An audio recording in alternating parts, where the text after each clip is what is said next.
Le grand direct des médias avec Jean-Marc Morandini. Et vous l'avez entendu, c'est donc Stéphane Bern qui est en direct avec nous. Bonjour Stéphane. Bonjour à tous, merci de m'accueillir. D'être avec nous en direct sur Europe 1. Soirée spéciale Secret d'Histoire à l'occasion des 300 ans de la mort de Louis XIV. 2 numéros diffusés à partir de 20h55 sur France 2. On va commencer par parler de ça et puis ensuite on parlera de votre actualité, de vos autres émissions bien évidemment. Première partie, 20h55, Louis XIV, l'homme et le roi. Vous allez nous faire découvrir pas à pas l'itinéraire fascinant du roi Soleil. En quoi c'est un itinéraire fascinant ? C'est un itinéraire assez fascinant d'abord parce que, comme vous le savez, il a régné. D'abord, il était Dieudonné, il était très attendu. Il est arrivé après longtemps, alors que ses parents l'attendaient. Puis le roi est mort, son père Louis XIII. Il est donc est né sous la régence de sa mère Anne d'Autriche.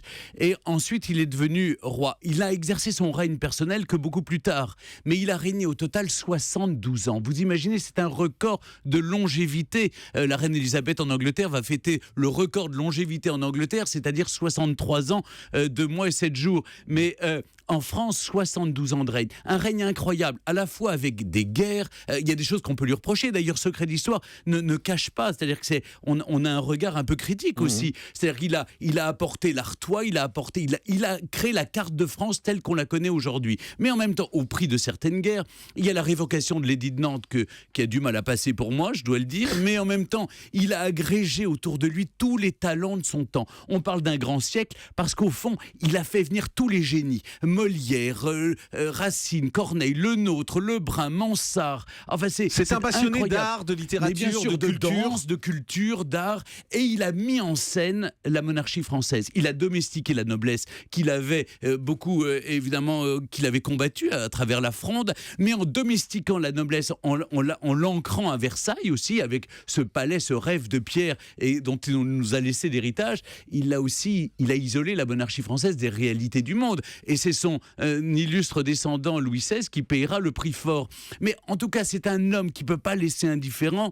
Et il a laissé le roi Soleil, même s'il y a quelques ombres à ce soleil. Et c'est ce qu'on a voulu montrer. C'est à la fois le grand roi et puis l'homme, ses faiblesses, ses passions, son amour des femmes, son amour de la guerre, ses plaisirs. On a reconstitué avec des images aussi les palais disparus, Clagny, mais aussi Marly, le palais de porcelaine de Trianon, la ménagerie royale. Quand on vous écoute, il y a presque une fascination pour la royauté. C'est le cas ou pas ? Non, c'est pas de la fascination, c'est de l'intérêt historique. La France a vécu pendant 7 siècles en monarchie, près de 2 siècles plus de 2 siècles en république, même si on vit, on peut le dire, dans une république très monarchique, puisque le président de la République a autant de pouvoir qu'en avait Louis XIV. Donc il y a une sorte de continuité de l'État. Mais vous aimez la royauté ? Vous dites qu'en France, ce serait peut-être mieux s'il y avait aujourd'hui un roi ou une reine ? Non, c'est bien un roi à qui on peut couper la tête d'une certaine manière, symboliquement, en tout cas, tous les 5 ans. Mais non, j'essaye pas de faire revivre la monarchie. Ce qui m'intéresse, c'est d'apprendre, de rendre l'histoire accessible à tous, parce que je regardais encore tous les reportages sur le tricentenaire de la mort de Louis XIV ce matin, et les gens parlent « Ah ben c'est le siècle des Lumières ». Non, le siècle des Lumières, c'est le siècle de Louis XV. C'est pas du tout Louis XIV. C'est-à-dire qu'il y a un véritable manque dans l'enseignement de l'histoire en France. Faut tout reprendre à zéro. Alors je le fais à travers mes émissions, Secret d'Histoire. J'espère que c'est assez regardé. Je vois que dans les qualités TV, on est numéro 1. Ça veut dire que les Français plébiscitent. Il y a une appétence des Français pour l'histoire. Le problème est à l'école ? Les professeurs ont une tâche vraiment difficile, Jean-Marc. Il faut bien le dire. C'est-à-dire qu'un cours d'histoire, quand vous savez que les sciences exactes sont valorisées à l'école, eh bien pour ce qui est des sciences humaines, les langues ou l'histoire, eh bien il faut commencer d'abord par faire taire la classe pendant un quart d'heure, et il vous reste 3 quarts d'heure pour faire de l'Antiquité à la Ve République. Comment vous voulez faire ? Mettez-vous à la place des profs. C'est très difficile. Donc j'essaye, avec mes modestes émissions sur le service public, de faire œuvre de service public en mettant de la culture, de l'histoire, mais aussi, vous savez, Secret d'Histoire, c'est ce qui permet de donner les clés pour entrer dans la grande histoire. On parle de mode, on parle de santé, on parle d'art, de culture. Mais vous parlez de modestie, pourtant ça fait quasiment 3 millions de téléspectateurs quand c'est diffusé en prime, donc c'est un vrai succès. Ça veut dire qu'il y a une demande des gens pour ça. Il y a une demande. La nouvelle patronne de France Télé vous a renouvelé ? Écoutez, moi je sais que j'ai 10 autres émissions à tourner. Vous l'avez rencontré, la nouvelle Je patronne? ne l'ai pas encore rencontré, mais je lui fais entièrement confiance. Je sais que les signaux qu'ils envoient, en tout cas ce que je lis, c'est de la culture populaire. J'essaye de m'inscrire dans cette lignée et je sais que Vincent Mellet, qui va diriger France 2, est vraiment dans cet axe-là. J'ai travaillé avec lui autrefois sur France 3. Je vais tout faire, en tout cas, pour apporter ma pierre à cet édifice. Vous voulez en faire plus en ce qui concerne l'histoire, par exemple? Je cherche pas à en faire plus, je cherche à le faire de façon plus régulière dans la durée. J'ai l'impression parfois de sortir l'été, si vous voulez. Ouais. Tout d'un coup, on me sort du chapeau quand vient l'été. Vous aimeriez être en mensuel, par exemple? J'aimerais peut-être qu'il y ait un rendez-vous plus récurrent de Secret d'Histoire. C'est mensuel ou plus? Ou alors faire la salve d'été toutes les semaines pendant 8 semaines, ou alors en faire tous les mois pendant les 12 mois de l'année. Mais au moins que le public s'y retrouve davantage. C'est la seule doléance que je pourrais émettre, parce que je suis très content de mon sort. Là, on vous fait un beau cadeau quand même ce soir, avec toute une complète. soirée. Alors, face au Mentaliste, il y a un seul inédit. Voilà, le reste, c'est de la redite. Oui, franchement, ça n'a aucun intérêt. Et alors, non, franchement, il y a toute une soirée sur France 2 sur Louis XIV. D'abord, Louis XIV, l'homme, le roi. Ensuite, l'héritage de Louis XIV. Qu'est-ce qu'il a laissé? Il y a une scène vraiment très émouvante aux Archives nationales, quand j'ouvre l'armoire de fer, qu'on retrouve le testament de Louis XIV. Et puis ensuite, en dernière partie de soirée, je rends hommage, il y a Jordi Saval avec le concert. Donc, toute la nuit, une nuit complète Louis XIV. Alors ça, c'est Secret d'Histoire. Il y a aussi votre autre émission, qui est une émission quotidienne très différente.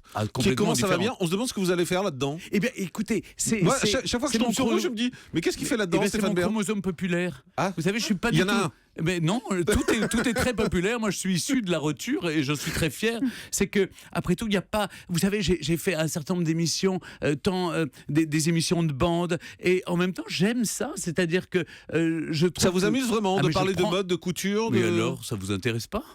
Ah ben, la couture, moi. Mais non, mais moi, écoutez, tout m'intéresse. Et en plus, c'est bien d'être aux côtés des téléspectatrices qui regardent l'après-midi, de s'amuser. C'est distrayant. Cette année, vous allez voir, on a monté le niveau, franchement. C'est-à-dire, c'était une de mes demandes aussi, c'était de faire en sorte que l'émission soit un peu consistante, qu'on reçoive des invités, des femmes exceptionnelles. C'est un peu vide jusque-là. C'est-à-dire, je sais pas que je dis ça, parfois, vous savait que l'émission était à géométrie variable. Ouais. Quand on l'a rallongée de façon démesurée, bah, parfois il y a un peu de remplissage. Donc c'était bien de renforcer. Et alors avec là, désormais, c'est Roger deux Côté, quotidiennes de 45 minutes. 2 fois de 45 minutes. Les deux inédites. Deux inédites. La première, très sur nos fondamentaux, la mode, la beauté, le bien-être, et puis tout ce qui intéresse les femmes. Et la deuxième, plus divertissante, avec Jarry, par exemple, avec des chroniques extrêmement amusantes mais qui intéressent aussi les femmes. On va parler de spectacle et on va recevoir dans la deuxième un invité. C'est une émission que pour les femmes, visiblement. En tout cas, c'est la cible. cible. Ça parce que la cible, c'est évidemment les femmes. C'est la fameuse ménagère de moins de 50 ans. Je ne sais pas, parce que moi-même, beaucoup de jeunes me disent qu'ils regardent, des actrices qui me disent qu'elles regardent, beaucoup de femmes dans la rue. Vous savez, ça a changé. Quand je tourne les émissions Le Monument ou Le Village préféré des Français, que je suis dans les villages de France, les gens m'interpellent en me disant « Alors, comment ça va bien ?» C'est donc qu'ils regardent comment ça va bien. C'est un public très populaire et je n'ai jamais méprisé qui que ce soit. Bien au contraire, moi je revendique de pouvoir faire de la culture, mais en même temps d'être un animateur populaire. Un mot, Stéphane Bern, sur l'Eurovision. Vous avez re-signé? C'est vous qui y retournez? Pour le moment, j'ai rien signé, même pour être dans les mots exacts. En revanche, Nathalie André m'a demandé si avec Marianne James, on voulait reformer Oui, on a beaucoup aimé le chanteur suédois. On est ravis d'aller à Stockholm. Ouais, c'est sympa, et surtout, Stockholm. on a adoré faire l'Eurovision parce que moi, je me prends au jeu. Et puis on ne pourra pas faire pire que cette année. Mais c'est pas ça. Je pense que ça y est, Nathalie André et toute l'équipe a vu comment ça se passait l'Eurovision. Le show incroyable et moderne que c'est. Et peut-être il faudra qu'on défende l'Eurovision, les couleurs de la France avec une personnalité qui réponde aux aspirations. Ce qui n'était pas le cas l'année dernière. On était à côté de la plaque l'année dernière. On avait une voix originale, disons. Une voix très... Donc c'est à chier, quoi, c'est ça? Non, j'ai pas dit ça. Moi, j'adorais la voix de Lisa Angel. Moi aussi, je trouve qu'elle a une très belle voix. Une formidable voix. Sauf que vous avez un show pop hyper tendance, et nous, on arrive à quelque chose de très austère, très, très, très profond, et une chanson à texte. Et en fait, ils aiment du boom boom, alors on va leur donner du boom boom. Ah, ça sera du boom boom cette année? Je ne sais pas, mais je suppose. C'est pas moi qui fais la sélection. Vous avez un mot à dire sur la sélection ou pas? Absolument pas. Et je ne tiens pas d'ailleurs. Mais j'aimerais que ça soit peut-être plus démocratique, peut-être que le public public puisse choisir. Vous savez, ça serait formidable. C'est une idée que je lance. Allez, allez-y. Que comme au fond il y a The Voice, et ben que le service public France 2 Fasse The Bid. Non, fasse Eurovision toutes les semaines. Eurovision toutes les semaines et qu'à la fin, eh bien, ça soit le chanteur ou la chanteuse qui a gagné qui parte à l'Eurovision représenter la France. Il est incorrigible, hein, franchement. Mais oui, mais vous avez vu, je déroule moi. je vois, je vois. Je ne m'en laisse pas compter. On va continuer à dérouler avec dans un instant Willy Revelli. Faites la terre, reste avec nous, c'est Europe 1. Jean-Marc Morandini sur Europe 1. Le grand direct, 9h midi.